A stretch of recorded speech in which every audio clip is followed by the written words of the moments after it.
The 7D Mark II is here. Speed shooting is its main purpose, but it's been a long time waiting. 5 years, and at a couple of $100 short of 2K, it's not cheap as such. So it is the Mark II, worth the wait. The 7D was one of the most successful DSLRs ever. So how could they improve on that?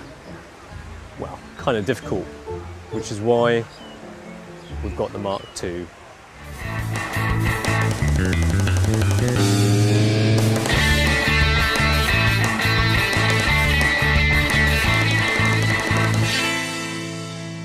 So it's taken Canon 5 years to present the Mark II in a body that looks just like the 7D. It's still an insanely rugged chunk of metal wrapped with rubber and plasticky feeling stuff.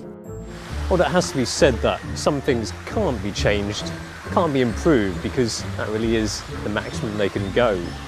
But apparently the weather sealing is vastly improved, up to the level of the 1DX. On paper, hardly exciting, so much so that I can't even be bothered to do any durability test more extreme than spitting water on it. That wasn't a very good test, was it? Oh, we burnt it last time and froze it. So what stuff is new? Well, it has 2 more megapixels, 2 FPS more, an added SD card slot, 100K more dots on the screen, and a viewfinder info display. Should you upgrade from the original 7D? Things don't seem too tantalising so far. So it seems like the 7D Mark II hasn't really gone anywhere quick. On this shoot we're photographing illusions, photos that are made to look better, not the right way up. This is a 7D Mark II, mind you. Maybe we can do something with a little more movement. Fun stuff now. Let me know. Okay.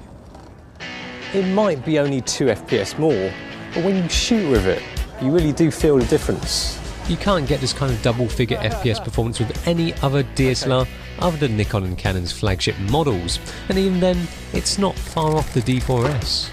Oh, this is... It flaps away like a Flappy Bird powered by Duracell, actually more like a plutonium rod up its backside.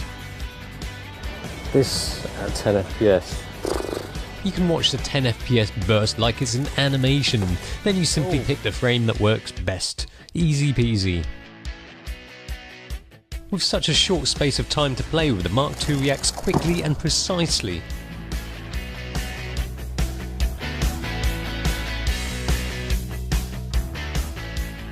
Now this, we want Yannick to look like he's hanging off the post, but the hand has to be in a way where it's really bloody difficult. He's laughing. He can only do that for just a very short amount of time, so this has to be quick enough to get that shot before he can come back down again. Okay.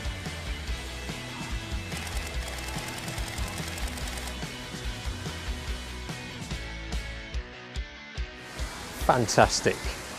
All I need is 1 frame, gives me 10, one of those, perfect.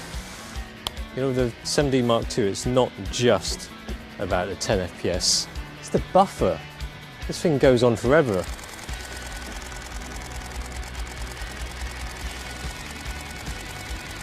It's like over 1,000 JPEGs. If I keep doing this for about 5.5 hours, battery providing, I've reached the life of the shutter. Balmy, that is.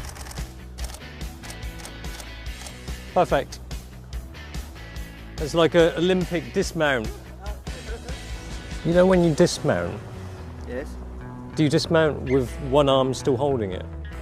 You want one arm to be like I want to get that moment when you dismount that it's just one arm.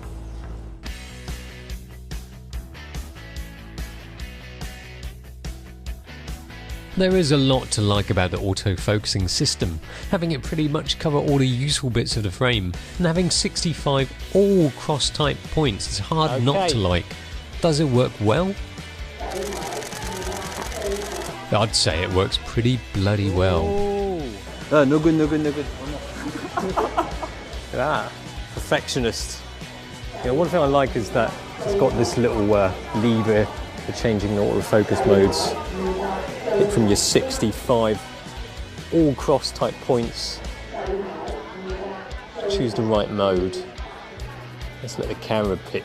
One thing I wasn't too keen on was the intelligent tracking, recognition, face tracking thing. Oh.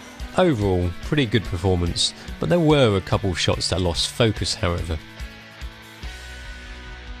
That's like some Inception shit there. Yeah. Oh. In this shot, the tiled walls could be floor tiles, with Yannick running along the wall. The wall looks like the floor, floor like the wall. There are a couple of useful improvements when it comes to video mode for the 7D Mark II. First, there's the autofocus, and it's supposedly quite good. Then you can shoot 50 or 60 frames per second in full HD.